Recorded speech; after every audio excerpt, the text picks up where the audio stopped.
Les données du contrôle laitier sont depuis longtemps un outil courant d'aide à la gestion du troupeau en matière de contrôle de l'alimentation et de la santé.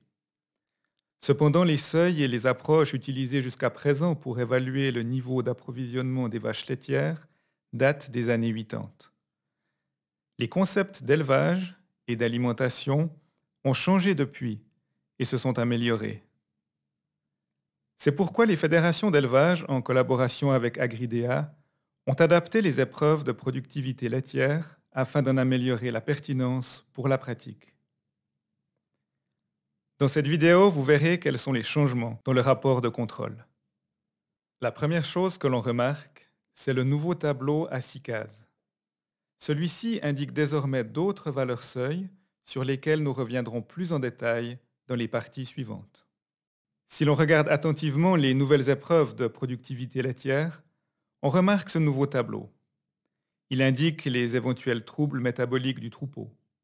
Il indique en pourcentage le nombre d'animaux présentant un signe de trouble métabolique sur la base des résultats du contrôle laitier. Une fois que l'on a une vue d'ensemble du tableau, on peut maintenant analyser la liste des animaux et faire ressortir les animaux concernés par un trouble. Ainsi, un A indique que l'animal concerné est soupçonné d'acidose. Un K indique une suspicion de cétose, comme cela peut se produire en début de lactation. Un E, un éventuel manque d'énergie, ainsi que F, un éventuel risque d'engraissement que l'on constate fréquemment, surtout en fin de lactation. Dans cette deuxième partie sur le nouveau contrôle laitier, nous souhaitons nous pencher sur les teneurs en urée et leur interprétation.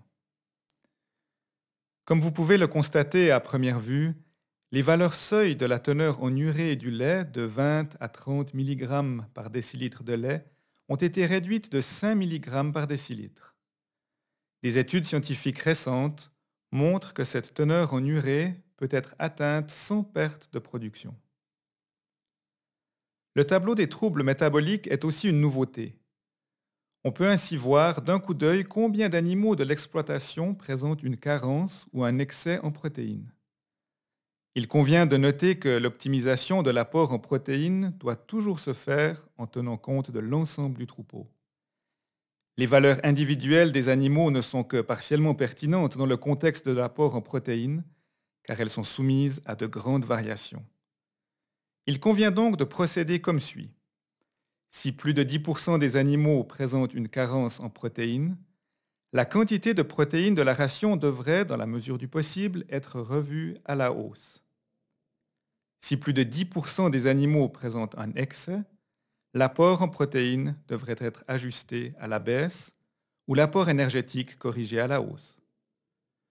Le calcul des rations sur la base des données alimentaires actuelles présente des avantages économiques et écologiques. Bien que les valeurs des animaux individuels soient peu significatives en matière d'apport en protéines, les teneurs en urée du lait de chaque animal sont indiquées dans la nouvelle interprétation du contrôle laitier. Ainsi, on voit ici la vache Anris avec une teneur en urée de 12 mg par décilitre. Dans cette troisième partie, nous nous penchons sur la teneur en matière grasse du lait. À première vue, rien ne semble avoir changé pour la teneur en matière grasse, mais les apparences sont trompeuses. Comme pour les valeurs seuil des teneurs en protéines et en urée du lait, d'importantes adaptations ont également été effectuées dans ce domaine pour le nouveau contrôle laitier. Ainsi, on voit sur ce graphique qu'une dilution de la teneur en matière grasse du lait est prise en compte dans les nouveaux seuils au fur et à mesure de l'augmentation de la production laitière. Par exemple, les valeurs seuil de la teneur en matière grasse du lait des animaux produisant 35 kg sont plus basses que celles des animaux produisant 15 kg de lait. De même, le nouveau contrôle laitier ne prévoit pas de seuil rigide pour la teneur en matière grasse du lait. Au contraire, l'intervalle entre F min et F max représente la zone optimale dans laquelle l'animal devrait se trouver. Les valeurs seuil sont recalculées pour la teneur en matière grasse du lait pour chaque animal et à chaque mesure afin de trouver les animaux qui présentent effectivement une teneur en matière grasse du lait trop basse ou trop élevée. Concernant les valeurs seuil pour la teneur en matière grasse du lait, il faut distinguer la race Jersey des autres races. Comme celle-ci a des teneurs en matière grasse du lait plus élevées, une formule spécifique est appliquée pour déterminer ces seuils. Toutefois, la teneur en matière grasse ne doit pas être utilisée seule pour optimiser l'alimentation et en particulier l'apport en fibres efficaces. Des études ont montré que la teneur en matière grasse du lait ne permettait pas d'obtenir des informations très précises sur l'approvisionnement en fibres efficaces. L'analyse de l'alimentation et le calcul de la ration sont plus pertinents à cet égard.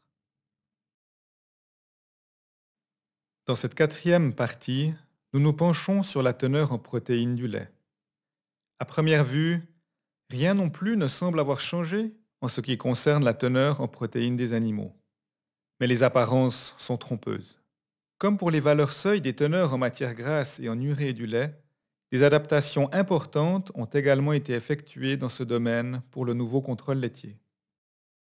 Ainsi, on voit sur ce graphique qu'avec l'augmentation de la production laitière, une dilution se produit également pour la teneur en protéines du lait, comme cela a déjà été mentionné pour la teneur en matière grasse du lait. Elle est prise en compte dans les nouvelles valeurs seuil, bien que la dilution ne soit pas aussi importante que pour la teneur en matière grasse du lait. Par exemple, les valeurs seuil de la teneur en protéines du lait des animaux produisant 35 kg sont plus basses que celles des animaux produisant 15 kg de lait. De même, le nouveau contrôle laitier ne prévoit pas de seuil rigide pour la teneur en protéines du lait. Au contraire, l'intervalle entre P min et P max représente la zone optimale dans laquelle l'animal devrait se trouver. Les valeurs seuil pour la teneur en protéines du lait sont recalculées à l'aide de ces formules pour chaque animal et à chaque mesure afin de trouver les animaux qui présentent effectivement une teneur en protéines du lait trop faible ou trop élevée. Concernant les valeurs seuil des protéines, il faut distinguer la race Jersey des autres races. Comme celle-ci a des teneurs en protéines du lait plus élevées, une formule spécifique est utilisée pour déterminer ces seuils. Les teneurs en protéines et en matières grasses intégrées dans le RGP permettent d'identifier les animaux atteints de cétose. Nous y reviendrons plus en détail dans la cinquième partie. Si la teneur en protéines seule d'un animal est supérieure à P max, on peut craindre un apport énergétique excédentaire et donc un risque d'engraissement.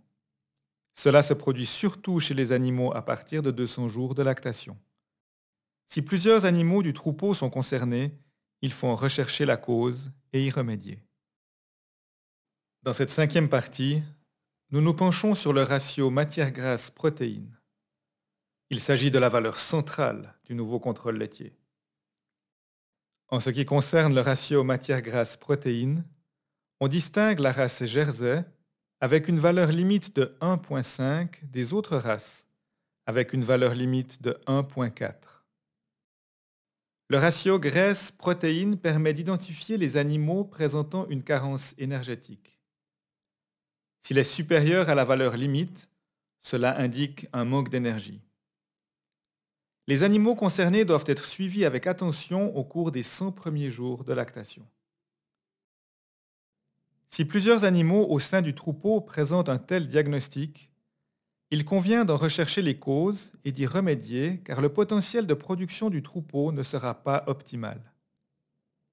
De plus, cela peut avoir des conséquences négatives sur le plan économique et écologique.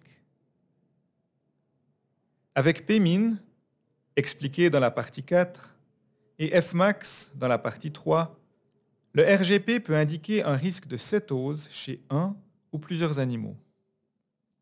Par exemple, si plus de 1% de l'ensemble du troupeau présente un RGP élevé, un taux protéique inférieur à P-min et un taux de graisse supérieur à F-max, il convient de rechercher la cause et d'y remédier.